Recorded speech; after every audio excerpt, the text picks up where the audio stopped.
नमस्कार दोस्तों, स्वागत है आप सभी का मेरे चैनल में। दोस्तों, सूअर आपने देखा ही होगा, ये गंदे स्थानों पे होते हैं। वैसे तो हमें ये बिल्कुल भी पसंद नहीं होते हैं, क्योंकि ये एक ऐसा जानवर है जो गंदे स्थानों पे ही रहता है और ये गंदगी ही खाता है। पर दोस्तों, आपको ये नहीं पता होगा कि ये सूअर पूजनीय भी होते हैं। हमारे धार्मिक ग्रंथों में इसके बारे में बहुत कुछ बताया गया है। सबसे पहले ये जो सूअर होते हैं वो हमारे भगवान विष्णु के रूप में अवतार लिया था, इसी करके ये पूजनीय होते हैं। वो अवतार जिस अवतार में भगवान विष्णु जी ने धरती को पाताल लोक से निकाला था।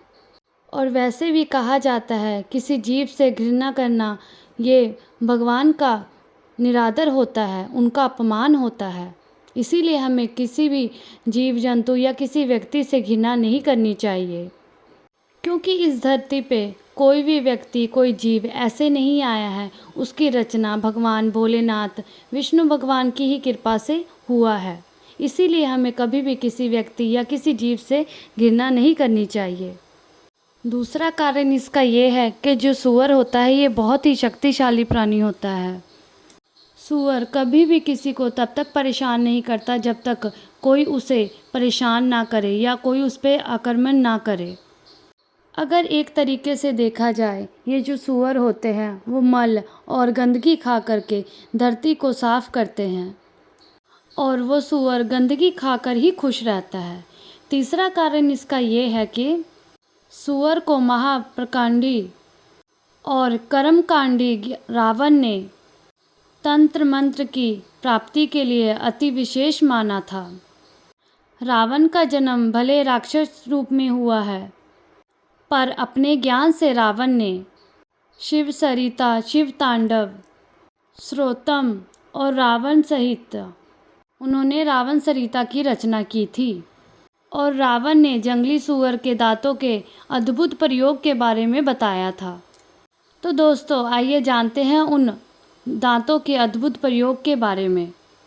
रावण सरिता के अनुसार अगर नवरात्रि के दिन जंगली सूगर के दांतों को अगर मंत्रों के साथ व्यक्ति अगर धारण करता है तो उसके ऊपर कोई भी जो बुरा साया हो वो हट जाता है।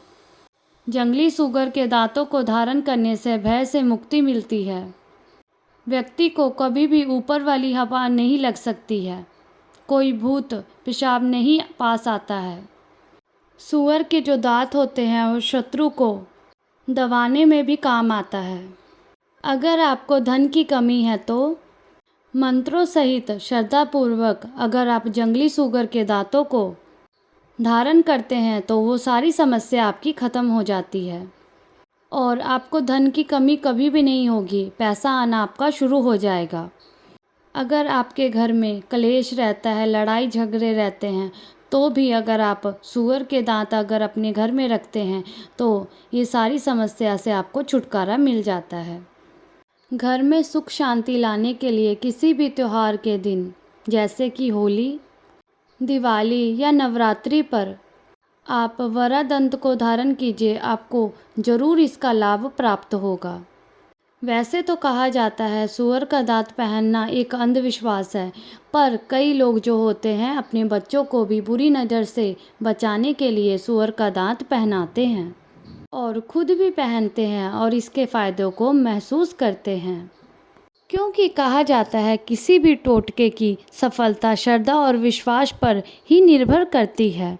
अगर आपके मन में श्रद्धा है तो कोई भी कार्य सफल हो सकता है, क्योंकि जिस प्रकार भगवान विष्णु जी ने वराह का रूप लेकर के धरती को पाताल लोक से निकाला था, रक्षा की थी, उसी प्रकार सूअर का जो दांत होता है वो हमारे घर की रक्षा करता है। ये हमें कई प्रकार की बीमारी और कई प्रकार की समस्या से छुटकारा दिलाता है। बहुत प्रकार की जो समस्या हमारे घर में आती है उससे भी हमें छुटकारा दिलाता है। जैसे कोई पुराना केस चल रहा हो, पुरानी कोई बीमारी हो, वो ठीक ही नहीं हो रही, आप दवाई खा रहे हैं, आपने सारा कार्य करके देख लिए पर फिर भी आपको सफलता नहीं मिल रही है और आपकी बीमारी नहीं जा रही है, कोई ना कोई आपके घर में बीमारी रहता है, तो आप सूअर का दांत ले आकर के अगर अपने घर में टांग देते हैं तो इससे आपको जो भी घर में बीमारी है, जो क्लेश है, वो सारा दूर हो जाता है।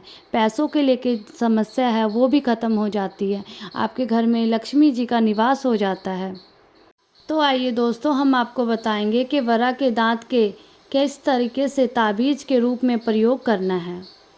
सबसे पहले साधक को वरा दांत को अपने सामने रखकर श्रद्धापूर्वक धूप दीप अगरबत्ती प्रज्वलित करके इस इत्र लगाकर रुद्राक्ष की माला से ओम ह्रीं क्लीं भीम वराह दत्ताय भैरवाय नमः इस मंत्र को एक माला यानी 108 बार जप करना चाहिए। फिर किसी भी फल का भोग लगाकर इसे काले कपड़े में लपेटकर ताबीज बनाकर आप धारण कर सकते हैं। पर इसमें आपको एक ध्यान रखना है कि कभी भी किसी भी सूअर को कष्ट पहुंचाए बिना अगर आप ये धारण करते हैं तभी उसका फल आपको प्राप्त होगा। 12 दंत का प्रयोग करने से पहले अच्छा ये रहेगा कि आप इस मंत्र को या फिर इस दंत को किसी सिद्धहस्त मुहूर्त में किसी सच्चे धारक की सलाह के बाद ही धारण कीजिए। मित्रों, अब जानते हैं कि जंगली सूअर का दांत आपको कहाँ से प्राप्त होगा। वैसे तो इस प्रश्न का कोई भी सटीक उत्तर नहीं दे सकता है, क्योंकि जो वारा दंत आसानी से प्राप्त नहीं होता है, ये बहुत मुश्किल से मिलता है। अगर आपके पहचान में कोई ऐसा है जो कि जंगली सूअर के क्षेत्र से संबंध रखता है तो ही आप उससे 12 दंत प्राप्त कर सकते हैं। नहीं तो बाज़ार में जो लोग दूसरे जानवरों के दांतों या शहरी सूअरों के दांतों को जंगली सूअर के दांत बताकर बेच देते हैं। अंतिम में मैं ये बताऊंगी आपको कि जो 12 दंत को वशीकरण के काम के लिए भी प्रयोग में लाया जाता है, लेकिन हमें 12 दंत का प्रयोग स्वयं की रक्षा के लिए ही करना चाहिए, ना कि वशीकरण साधना के लिए। इसमें जो ध्यान रखने वाली बात है वो ये है कि अगर कोई प्रेमी या प्रेमिका पर काले जादू का प्रयोग कर रहा है तो उसको बचाने के लिए भी आप 12 दंत के ताबीज बना कर के पहन सकते हैं और इसका आप सही प्रयोग कर सकते हैं। पर कभी भी आप बिना सलाह के या जिसको इसके बारे में जानकारी है उससे जानकारी लेने के बाद ही आप पहने।